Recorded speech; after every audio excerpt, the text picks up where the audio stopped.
Assalamualaikum warahmatullahi wabarakatuh. Nama saya Cindy Ladiana, NIM 1810201201. Saya dari program studi S1 Ilmu Keperawatan, Fakultas Kesehatan, Universitas Aisyah Yogyakarta. Saya dari kelas PSIK 5C, kelompok C5.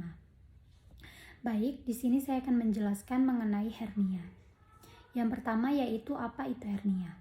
Hernia adalah suatu tonjolan dari suatu organ atau jaringan melalui bukaan abnormal. Menurut Mutakin 2011, hernia adalah penonjolan sebuah organ, jaringan, atau struktur yang melewati dinding rongga yang secara normal memang berisi bagian-bagian tersebut. Hernia biasanya melibatkan perut atau usus. Yang selanjutnya yaitu jenis-jenis hernia. Hernia itu sendiri terdiri dari beberapa jenis, yaitu yang pertama, hernia inguinalis.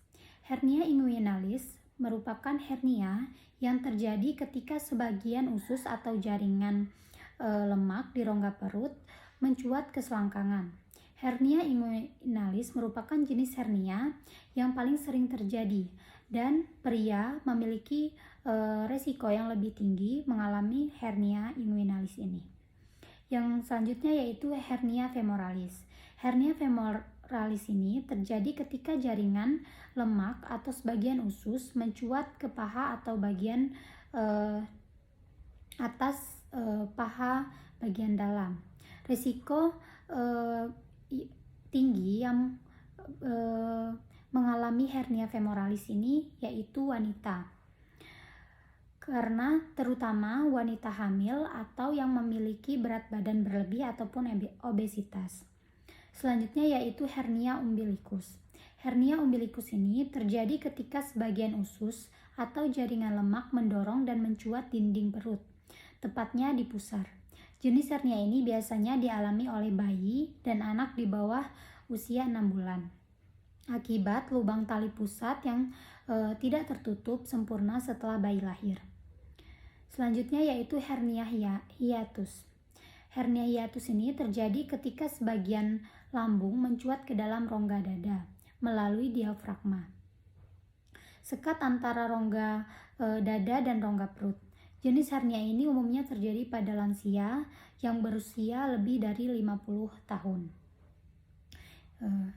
Selanjutnya yaitu hernia insisional. Terjadi ketika usus atau jaringan mencuat melalui bekas luka operasi di bagian perut atau panggul. Hernia insisional dapat terjadi bila luka operasi di perut tidak menutup dengan sempurna. Selanjutnya yaitu hernia epigastrik. Hernia epigastrik ini terjadi ketika jaringan lemak mencuat melalui dinding perut bagian atas, tepatnya dari ulu hati hingga pusar. Selanjutnya yaitu hernia Spigelian. Terjadi ketika sebagian usus mendorong jaringan ikat atau Spigelian facial yang terletak di sisi luar otot rectus abdominus, yaitu otot yang membentang dari tulang rusuk hingga tulang panggul dengan karakteristik tonjolan yang dikenal dengan six pack. Hernia Spigelian paling sering timbul di daerah sabuk Spigelian, yaitu daerah bagian pusar ke bawah. Selanjutnya yaitu hernia diafragma. Hernia diafragma ini terjadi ketika sebagian organ lambung mencuat masuk ke rongga dada melalui celah diafragma. Hernia jenis ini juga dapat dialami oleh bayi ketika pembentukan diafragma kurang sempurna. Selanjutnya yaitu hernia otot.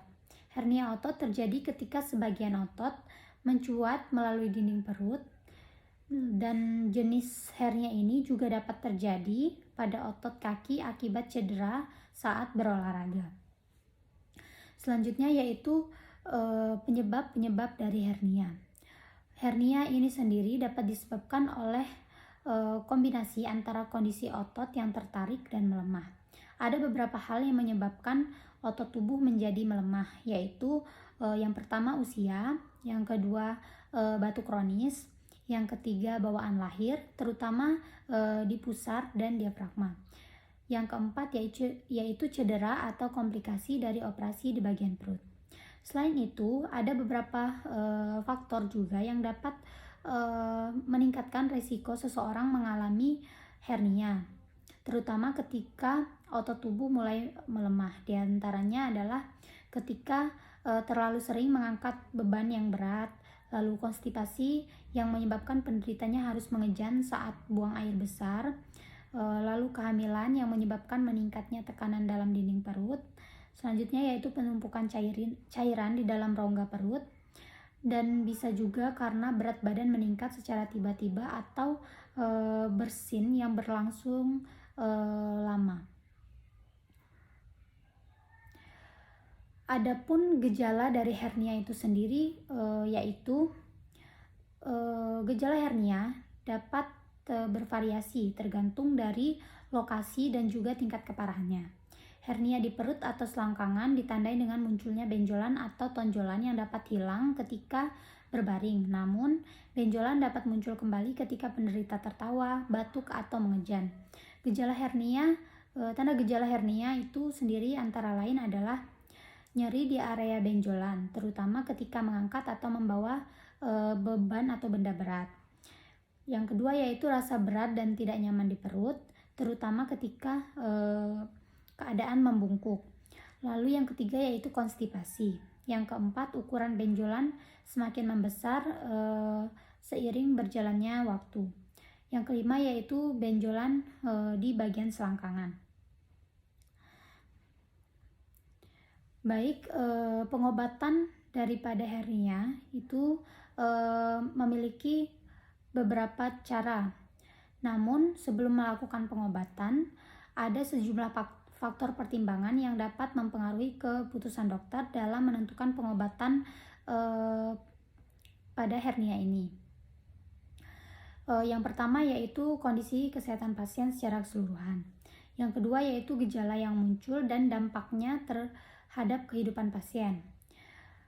Yang ketiga, jenis dan lokasi hernia. Dan yang keempat, isi hernia. Misalnya otot atau sebagian usus yang menyebabkan obstruksi usus atau terganggunya sirkulasi darah ke organ. Dan berdasarkan pertimbangan tersebut, ada beberapa metode pengobatan yang dapat dilakukan pada hernia ini, yaitu terapi obat.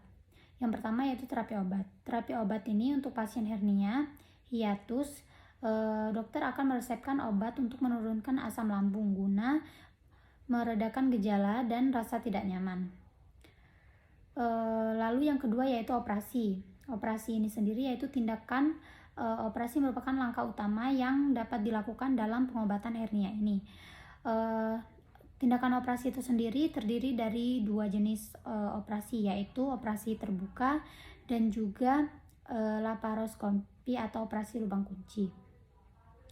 Operasi terbuka ini yaitu terdiri atas beberapa pilihan tindakan yang mungkin dilakukan dokter selama operasi hernia. Di antaranya adalah herniotomi atau membuat sayatan pada dinding perut, kemudian mendorong hernia agar masuk kembali ke dalam rongga perut dan membuang kantung hernia. Yang kedua yaitu herniorafi. Herniorafi ini hampir serupa dengan herniotomi, namun dokter akan menjahit area keluarnya hernia untuk memperkuat dinding perut. Yang ketiga yaitu hernioplasti. Hernioplasti ini yaitu tindakan yang dilakukan ketika lubang tempat keluarnya hernia cukup besar. Sedangkan yang kedua yaitu laparoskopi. Laparoskopi atau operasi lubang kunci. Laparoskopi ini yaitu prosedur penanganan hernia yang dilakukan dengan membuat sayatan kecil di dinding perut. Laparoskopi ini dilakukan pembedahan dengan alat penunjang operasi lain dalam melakukan prosedur laparoskopi. Laparoskopi adalah alat berbentuk tabung tipis dan dilengkapi dengan kamera dan cahaya di bagian ujungnya. Adapun pencegahan dari hernia ini sendiri dapat dilakukan dengan beberapa cara untuk dapat mencegah terjadinya hernia. Yang pertama yaitu berhenti merokok, karena rokok ini dapat memicu batuk kronis yang dapat meningkatkan resiko hernia. Yang kedua yaitu menjaga berat badan ideal dengan berolahraga secara teratur.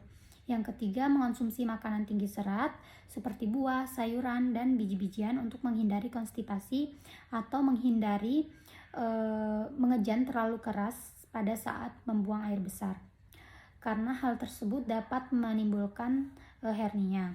Yang keempat yaitu hindari mengangkat beban berlebih atau di luar kemampuan, kecuali memang sudah terlatih atau sering melakukan pengangkatan beban berat. Yang terakhir yaitu konsultasi kepada dokter apabila mengalami batuk atau bersin yang berlangsung terus-menerus. Selanjutnya yaitu komplikasi hernia. Komplikasi hernia ini ada beberapa yang dapat terjadi, yaitu diantaranya hernia incarcerata atau obstruksi hernia, yaitu kondisi ketika usus terjebak di dinding perut atau di dalam kantung hernia atau inguinal kanal sehingga mengganggu kerja usus. Yang selanjutnya yaitu hernia strangulata, yaitu kondisi ketika usus atau jaringan terjepit sehingga aliran atau pasokan darah terhambat. Jika tidak segera ditangani, kondisi ini dapat mengancam jiwa penderita. Hernia strangulata biasanya terjadi ketika obstruksi hernia tidak segera ditangani. Selanjutnya yaitu komplikasi hernia pasca operasi yang juga mungkin dapat terjadi pada penderita hernia.